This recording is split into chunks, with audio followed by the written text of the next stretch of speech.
Bayangkan ini, nomads 21 universitas. Lihat lustainjahi. Director för FISMs type of finance, after arsiteknya modern, wifi-nya cepat, dan tikap aroma kopi segar.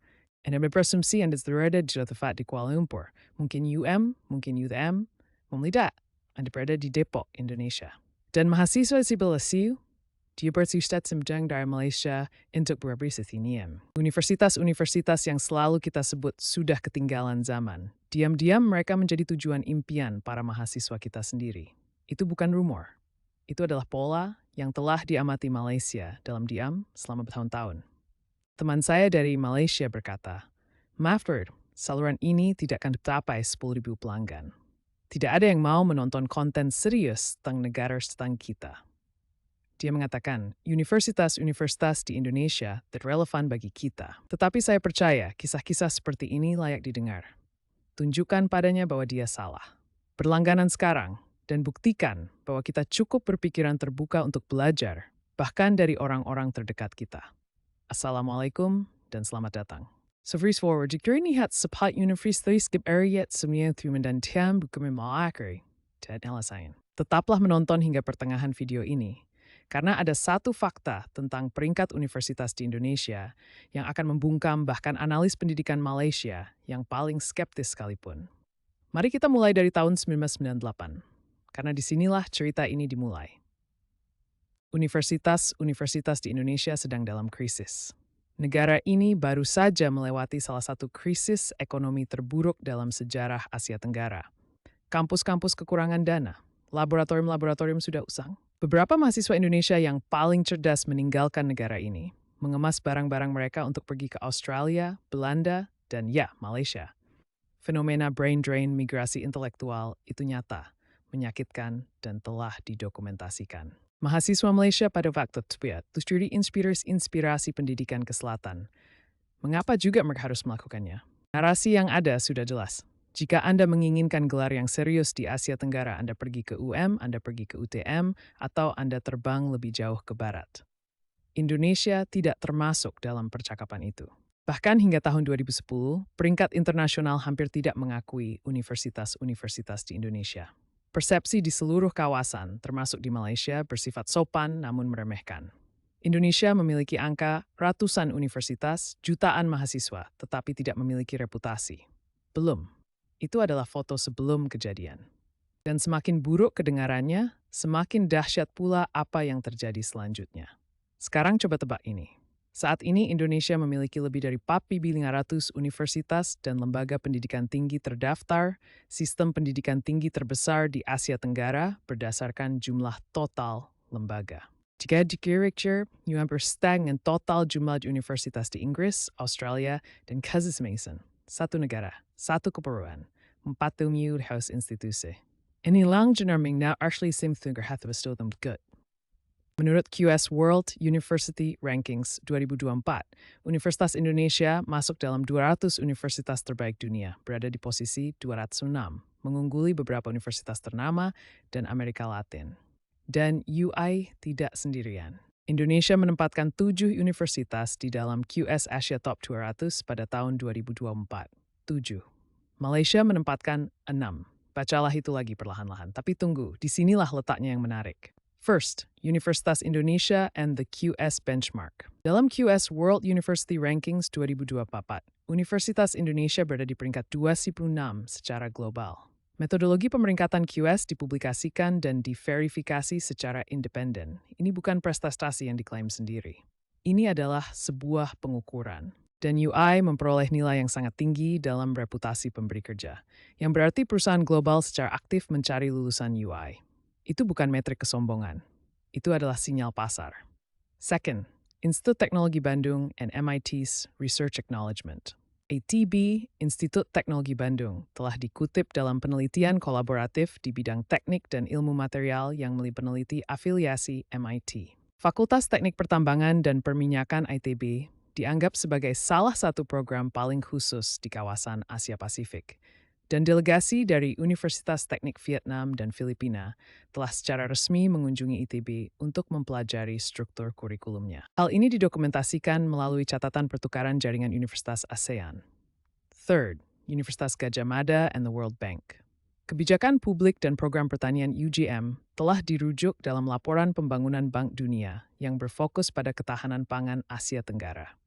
Dalam penilaian regional tahun 2021, Bank Dunia secara eksplisit mengutip penelitian lapangan yang dipimpin UGM dalam analisisnya tentang model pertanian berkelanjutan di seluruh negara berkembang.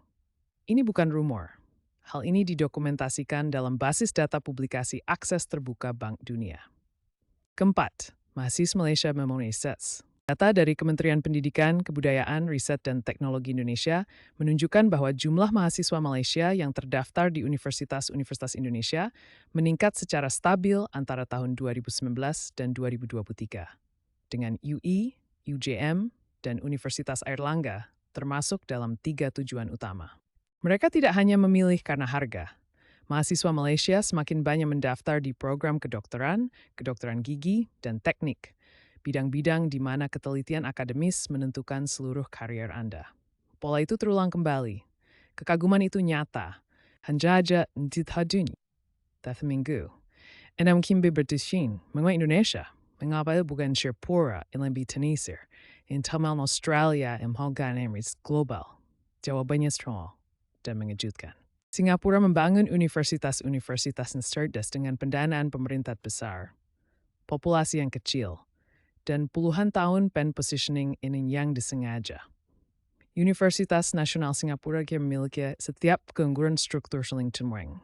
Universitas-universitas Australia dibangun di atas fondasi era kolonial dengan bahasa Inggris sebagai bahasa standar akademisi global.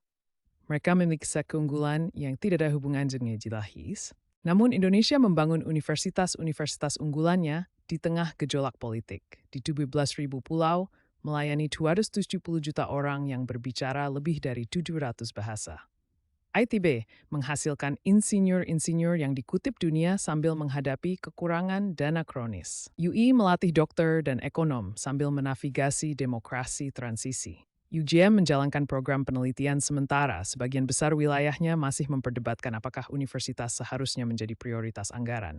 Itulah mengapa para pengusaha dan pendidik di Malaysia kini memberikan perhatian. Karena seorang lulusan yang dibentuk oleh kompleksitas, oleh kelangkaan, oleh tekanan sebuah negara yang masih membangun dirinya sendiri, lulusan tersebut tahu bagaimana memecahkan masalah yang tidak pernah diajarkan di lingkungan kampus yang nyaman. Belajar dari universitas yang membangun keunggulan dalam kondisi tersebut jauh lebih berharga daripada belajar dari universitas yang hanya mewarisinya. Keduanya menghasilkan lulusan, tetapi hanya satu yang mengajarkan Anda cara bertahan hidup di dunia nyata. Namun kita harus jujur, karena sebuah data yang jujur harus mencakup hal ini. Tidak semua universitas di Indonesia sama. Kesenjangan antara 10 universitas terbaik dan 10 universitas terburuk sangat lebar. Infrastruktur di luar Jawa masih belum konsisten. Beberapa program internasional masih kesulitan dengan penyampaian materi dalam bahasa Inggris dan birokrasi administratif yang membuat mahasiswa asing frustrasi. Data penjuian lulusan tidak selalu dipublikasikan secara transparan, sehingga perbandingan independen menjadi sulit. Ini bukanlah tanda-tanda kegagalan. Ini adalah tanda-tanda pertumbuhan. Arahnya sudah benar. 3 hal yang perlu diingat dari ini. 1. Indonesian universities are no longer a secret. UI, ITB, UGM, Universitas Airlangga, Universitas Diponegoro, IPB University, Universitas Brawijaya, Universitas Pajajaran, Binus University, and Universitas 11 Maret are all producing graduates that global employers are actively recruiting. That is not aspiration. That is documented reality. Kedua, keunggulan sebagai pilaksi yang kurunggulkan itu nyata. Universitas yang dibangun di bawah tekanan dengan sumber daya terbatas di dalam negara yang kompleks dan beragam, sejenis lulus yang berbeda. Comparison with LinkedIn dan lebih hadirlah ke para pemberi kerja di seluruh Asia Tenggara, masuk dan perusahaan Malaysia yang berekspansi ke Thibut. Ketiga, isapan bagi sefeme. Pertanyaannya bukan lagi apakah universitas-universitas di Indonesia layak dihormati. Pertanyaannya adalah, apakah kita cukup mempelajari apa yang terjadi di Indonesia sebelum meladin di dunia mendahului kita. Pernyataan saya word praise das that Universitas Indonesia tud ini italisex kerjaan peluk. Tamris Garingmaber. Sambat semtu. Hencafa ini mau perspektif film cuci dan jika. Benggai sekarang juga. Karena masih banyak kisah tentang Indonesia yang sudah tidak dunkasion, tetapi belum kita sadari.